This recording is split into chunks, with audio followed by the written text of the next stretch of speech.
Well, folks, it's an absolute pleasure and a treat to be here this morning. I'm going to do something with you today. I'm going to take you on a journey where 4 actions can nearly double your sales.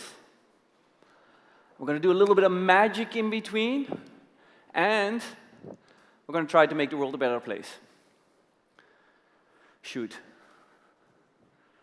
I don't see a lot of energy. Now, my energy is like way up here, and your guys' energy is like freaking down there. So let's do this properly, because I can work like this, okay? So let's practice the round.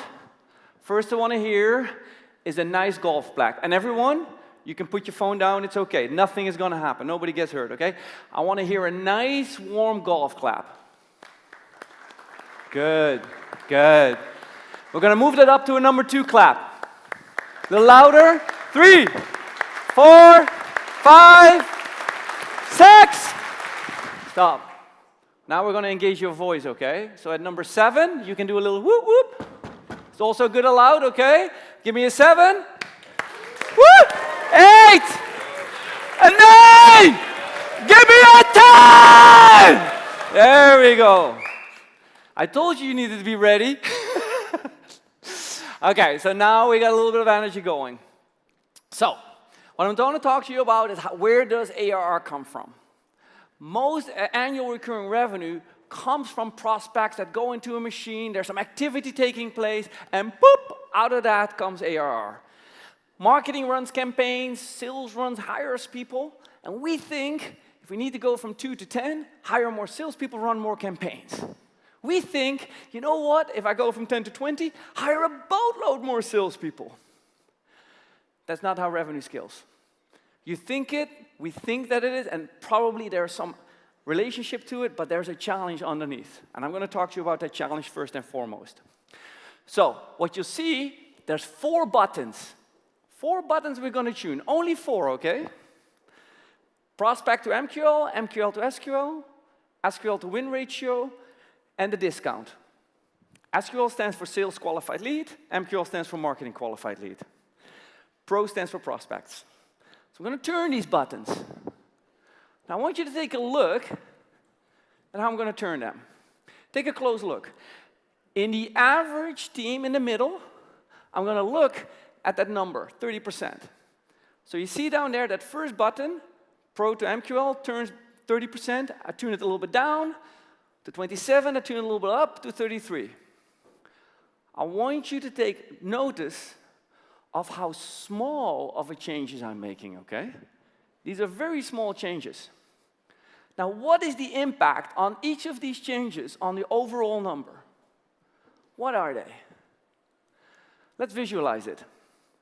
On the left, I have an amateur team. On the right, I got an expert team. And what I'm going to do, as I turn the first knob around, I'm going to see what does that generally impact, is the impact on the money. Now, in the middle, the average sales team in this example, using $12,000 as an annual contract value, generates 1.5 million.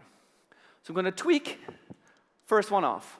I'm going to tweak prospect to MQL. I'm going to increase the performance a little bit, making it an expert team, best in class, and we're going to decrease it a little bit. I'm going to see how does that revenue fluctuate. Then we're going to do the second one. Hey, if I change the MQL plus or minus 1%, how does that impact the revenue? I'm going to take the third one. Maybe you give a little bit less discount, more discount. Where does that take us? And the fourth one, what is the win ratio?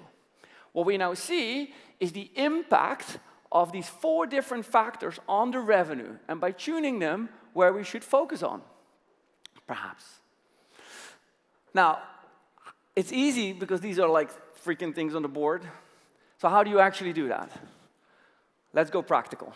Let's work our way from the bottom to the top. Starting off, today, one of the major challenges that we see is that our sales teams and our marketing organizations are using a concept called personalization. Hello, first name. I noticed on LinkedIn that you are the insert title at company name.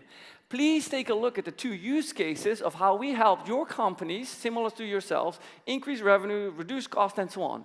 This is called personalization. Personalization on 3 key points does not work. These are considered the fast swipe left every day that you do. Swipe left, swipe left, swipe left, another one and another one. That's not how it works, people. And what you see, that pyramid is really shaky.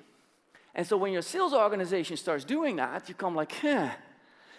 Now, on the right side, we have a more relevance-based sales organization.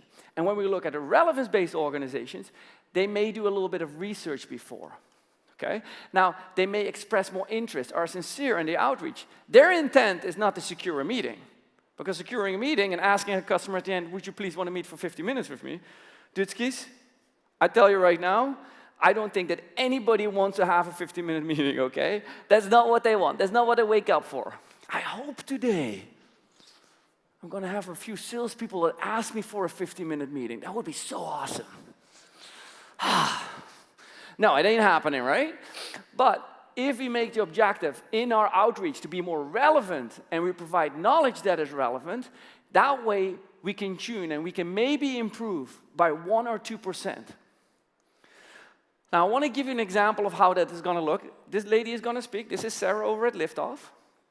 And I want you to be carefully listening to what happens, okay? It's going to happen very fast. We're not going to replay it, so you got to pay attention. And at first, you see that she's going to go the personalization route. And then I tell her, which is my way of coaching her, give me 20% more. And then she switches into a mode that I didn't train her on, okay? This is the real her. The first one is a professionally trained salesperson that F's things up. The second one is the real Sarah. I want you to see what Sarah says.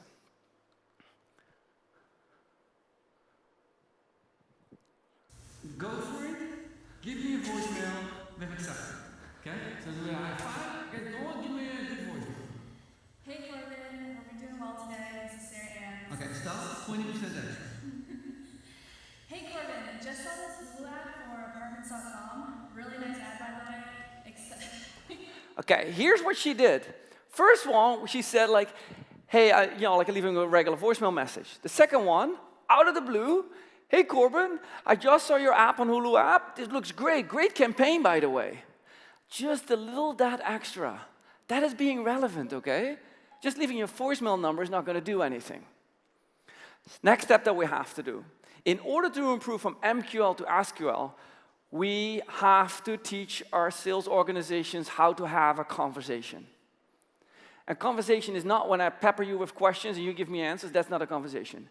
The nature of a conversation is that when I say something, you say something back and I listen. So we call this talker. T stands for tone of voice. Are you excited? Or are you more calm and relaxed? Do you talk to a senior member? Maybe you want to be more calm and relaxed. Take to a junior member, you want to be excited. Have you seen this? And oh, perhaps we can also use a little bit more silence.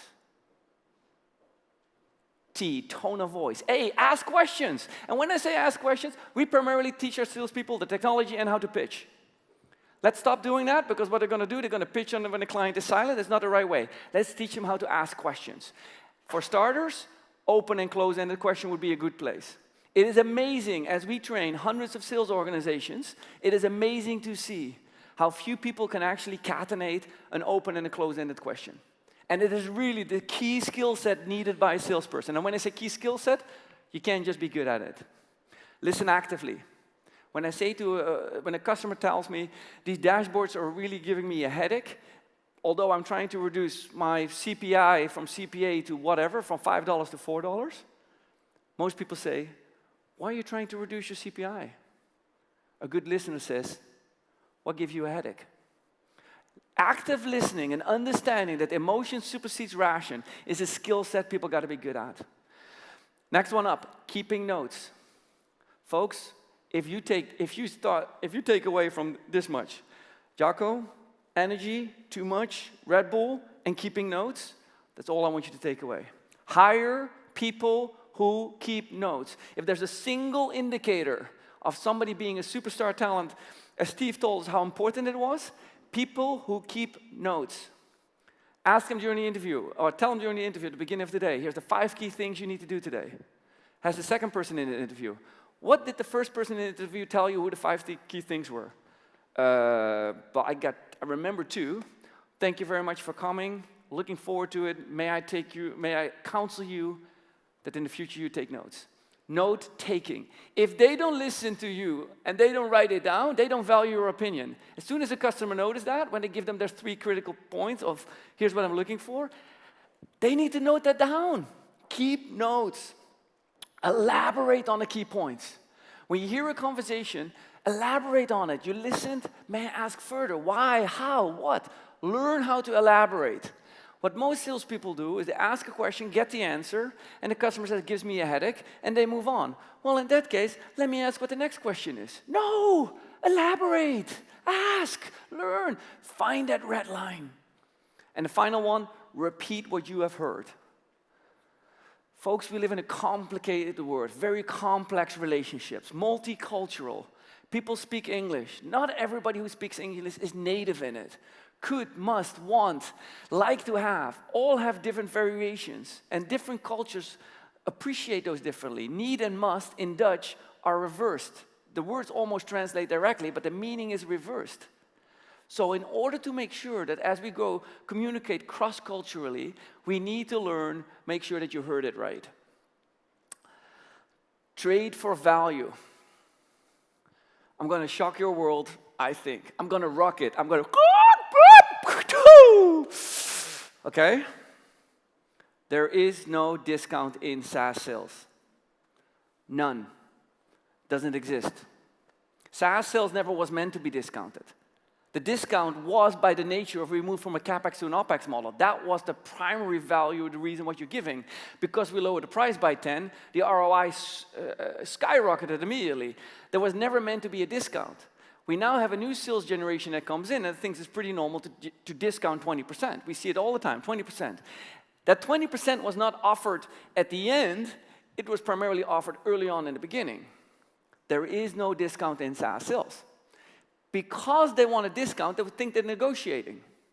Well, negotiating, if you do it over a hostage situation, good luck, right? That's not the salespeople we're looking for. Negotiating on a discount is the wrong behavior. It puts the customer on the other side of the table. This customer, after they committed in the contract, they then move to the same side of the table. Why don't we start there from the first place? Let's teach them how to trade. Trading means that if you give me something in return, I'm actually keeping the value of the product up. The number one thing I want you to do on your trading list, or number one thing I want you to do, create a list of trading items. And what is for most of you is needed, as soon as you need to give an adjustment in the price, you ask the customer, do you know, can you help me find any 2 other clients that could benefit from my service? Benefit from my service. I didn't say, can you introduce me 2 people who I can sell to? Do you know 2 people who can benefit from my service? I'm more than welcome to help you with adjusting the price if I can get 2 people to benefit. Trade, not negotiate. Last one up. Top of the list, SQL to win can be mostly improved by doing something called diagnose. Today we diagnose on band. And don't tell me about manic, anim, all these things, okay? These metrics, when we primarily diagnose, we primarily are qualifying today. Qualifying is doing B. B is budget. SaaS product offerings are not hold up due to budget. Budget is meaningless. When you buy a multi-million-dollar software, perhaps. When you sell 250K ARR, perhaps we can talk about it. B is wrong from the get-go. SaaS is sold based on priority. Is this a priority? Previously, we had 3 vendors going in, B2B, selling multi-million-dollar software. We now have dozens and dozens and dozens of SaaS solutions being introduced into the vendor or into the buyer, and they go like, hey, not a priority right now. Band is a process that takes place, in this case, vertically. We need to look for a process that takes place horizontally. In this case, we use the process impact and critical event. Impact and critical event, when I band you, do you have budget? Are you the decision maker? What's your need? And when do you need it by? When the customer gives me this answer, the customer gets nothing out of it. Nothing. It's a one-way approach. But what we need to do in order to get the right answers is make it a 2-way approach. Make it a conversation. May I ask, when do you need this by? And they say, oh, I need it by August. What happens if you miss that date? Oh, nothing happens. Great. For me, it shouldn't be on the forecast then. if nothing happens. Oh, actually, if I miss it, we are expanding our sales team with 20 people, and by missing it, we are doing X, Y, Z, impact. If I look at impact, then I say, when do you need this by? And I got critical event. Every time I talk about impact and critical event, I'm talking about the customer being interested in this. And this actually, impact and critical event, is not only talked about by the SDR, but the SDR hands it over to the AE, who hands it over to the CSM. And so when the CSM opens up the call, he says, I talked to Jennifer, and Jennifer said that you wanted to get this impact at this particular critical event date. How to diagnose is you have to diagnose all the way from the beginning, and qualification doesn't take place once. It is a persistent and ongoing process. You can be disqualified and qualified at any point in time that the critical event or the impact is not valid to the customer anymore. Now, in order to instill on this, and as Steve pointed out, like how do you instill this? We started to create blueprints. We started to formatize all these things and say like, hey, let's get everybody to work and operate from the same kind of mindset. These blueprints we are making available, feel free to reach out to us directly. We have a series of them, particularly the ones that we discussed today, you can get from us. Now, I told you 4 to-dos. Be relevant in your outreach. And being relevant is approaching the people that you think that you can impact or that have a critical event. Train the team to have a conversation, talker. Particularly note-taking is going to be a really important one. Create a list of trading items and diagnose the impact and the critical event of a customer, okay? I told you, promise you some magic. I did not know this up to, you guys have helped me find magic for this presentation. I'm not kidding, this is like magic! When I'm about to tell you, I want you to stand still, because everybody goes like, yeah, that's normal. Dutskies, dudettes, it's not normal, okay? If one horse, working horse, can pull 8,000 pounds of load, then logically we would say 2 horses would pull 16,000 pounds of load. But guess what? 2 horses that are trained and are capable are actually capable of pulling 4 times the load. How in the world can that happen? Like seriously, that's magic. I go like, I've read it, I researched it. I go like, this can't be true. It's called compound impact. Now, what I'm going to show you is what if we do all these 4 things? What if we just don't do one? Because what I show down here is the impact of each individual. What if I show you what the compound impact is? Guess what? That's 5x. Bad team, great team. Do these 4 things, that's 5x. Now I know that 5x is a little big to go for, okay? So I want you to think about yourself. Is your sales team just below average? Because if your sales team is below average, then I point you down to here. By just going them above average, 2x. Same amount of leads, same price, 2x the revenues. Folks, sales is a discipline that needs to be trained. And as Steve so eloquently pointed out, it's costing you dearly not to do that. It's not a nice to have. It's not like, well, like we're bringing some trainer on a Friday afternoon to do some training. This is where 2x of your money, where your revenue comes from. Now, I put the average in here, but I'll let you judge where your sales team fits, okay? And most of the teams that we come across, they're not average. I know that it tells you where are the average teams then, but there you go. Okay, 4 actions, 2x the revenue, and some magic. I got one more for you. I got one more in order to think this through, okay? Think about how we can make the world a better place. What do doctors do? They bring up health of the human beings. What do warriors like Steve used to do? They protect our company. They help humanity. What do engineers do? They build great products. They make the world a better place. I believe that if we start treating sales as a profession and treat pure exceptionalism and expertise in that, that we will create conversation specialists. We at Winning by Design have set forth a goal of 1 million salespeople, trained salespeople, by 2020. For the primary reason, if we train 1 million people that can communicate with each other, we ultimately believe that the world will get to be a hell of a lot better place. And with that, I want to thank you, and I hope you have a great, great day.